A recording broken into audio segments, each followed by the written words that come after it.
بسم اللہ الرحمن الرحیم الصلاۃ والسلام علیک یا سیدی یا رسول اللہ وعلی علیک و اصحابک یا نور اللہ اللہم صلی علی محمد کما تحب و ترضی عنہ۔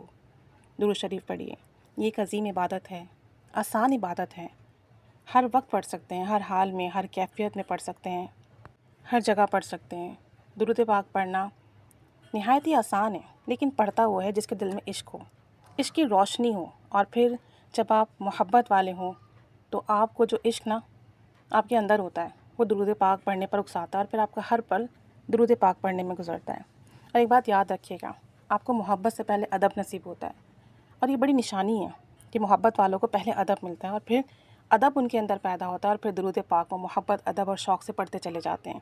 اور رب کریم ان کے لیے آسانیاں پیدا فرماتا ہے۔ ایک بہن ہم سے پوچھ رہی تھی کہ درود پاک ہم پڑھتے ہیں تو انسانی جسم پر، دماغ پر، قلب پر اس کے کیا اثرات ہوتے ہیں؟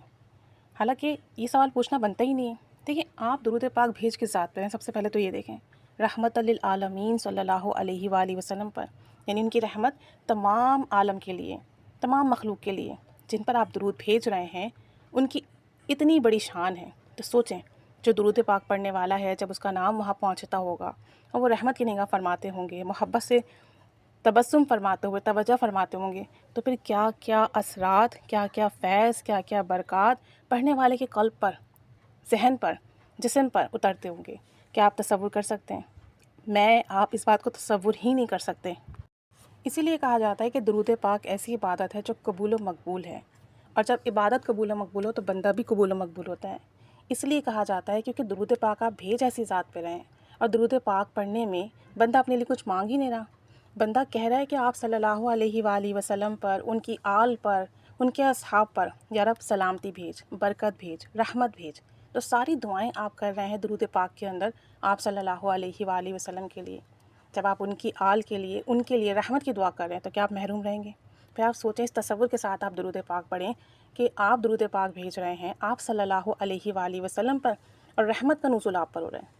پھر اس کا معاملہ کچھ اس طرح سے ہوتا ہے، اگر دنیا میں اگر آپ کوئی ایسی عمارت دیکھیں، ایسی جگہ دیکھیں جو کہ ٹوٹی پھوٹی ہو، جو کہ بوسیدہ ہو، جو کہ ختم ہو چکی ہو، اور پھر اس کو تعمیر کرنا شروع کریں تو رفتہ رفتہ کر کے کیسی تبدیلیاں آتی ہیں نا، اس کے رنگ و روغن بھی ہو جاتا ہے، اس کی تعمیر پھر سے ہو جاتی ہے، وہ پھر سے مضبوط دیواریں اور پھر سے مضبوط ایک عمارت میں تبدیل ہو جاتی ہے۔ ایسی مثال انسان کی ہے کہ انسان گناہ کر کر کے اندر سے ٹوٹ پھوٹ چکا ہوتا ہے، اس کی روح بیمار ہو چکی ہوتی ہے، اس کا قلب سیاہ ہو چکا ہوتا ہے۔ پھر جب وہ درود پاک پڑھتا ہے اللہم صلی علی محمد و آل محمد، اب جب اس نے درود پاک پڑھا، اسے درود پاک بھیجا، تو اس کے قلب پر، اس کے جسم پر، اس کے ذہن پر اللہ تعالیٰ نے رحمت بھیجنا شروع کی۔ آپ نے ایک بار پڑھا اللہم صلی علی محمد و آل محمد، اللہ نے 10 رحمتیں آپ پر بھیجیں۔ اب وہ 10 رحمتیں جب آپ پر ملی تو قلب کی سیاہی ختم ہونے لگی،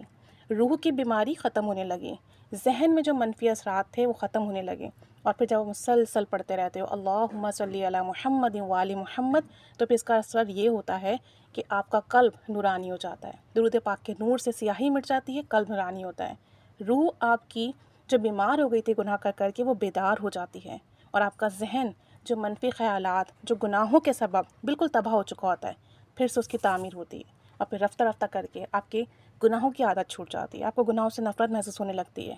نیکیوں کی طرف طبیعت مائل ہونے لگتی ہے، اچھا کلام سننا، اچھی بات کرنا، اچھی صحبت اختیار کرنا، نیک اعمال کرنا، ذکر و اذکار کرنا،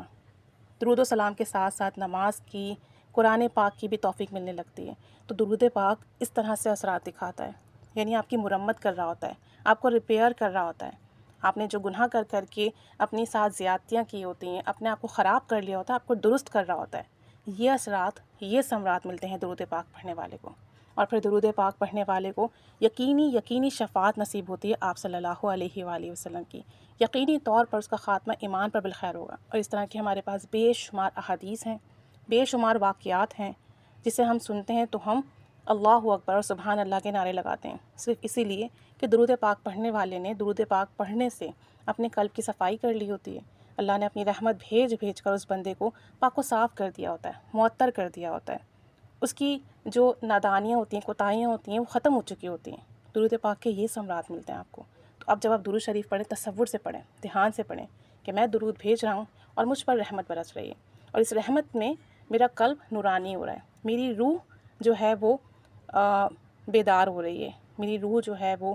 اللہ کے حکم سے، اللہ کے کرم سے نورانی ہو رہی ہے، اور میرا ذہن جو ہے تمام برائیوں سے، تمام گناہوں کی سوچوں سے آزاد ہو رہا ہے۔ اور اس تصور، اس کیفیت کے ساتھ درود شریف پڑھتے جائیے، پھر آپ دیکھیں کہ آپ کو روحانیت بھی نصیب ہوگی، حضور قلب بھی نصیب ہوگا، آپ صلی اللہ علیہ وآلہ وسلم کا عشق بھی عطا ہوگا، دنیا بھی صبرے گی، آخرت بھی بنے گی، اور گناہوں سے نجات بھی ملے گی، اور اللہ کے قرب بھی ملے گا، اللہ کا قرب ملے گا، آپ صلی اللہ علیہ وآلہ وسلم کا قرب ملے گا، روحانیت ملے گی اور بے مثال ملے گی۔ یہ ثمرات ہیں، یہ اثرات ہیں درود پاک پڑھنے والے کو، جب مسلسل پڑھتے ہیں تو ملنا شروع ہوتے ہیں، اور پھر ملتے ہی چلے جاتے ہیں، اور پھر یہ اثرات، یہ فیض نسلوں میں چلتا ہے، الحمدللہ ثم الحمدللہ۔ تو اللہ تعالیٰ درود پاک پڑھنے والے پر بڑا مہربان ہے، بس آپ پڑھنا شروع کر دیں اور پڑھتے چلے جائیں۔ اللہ تعالیٰ ہم سب پر رحمت کی نگاہ فرمائے، آمین۔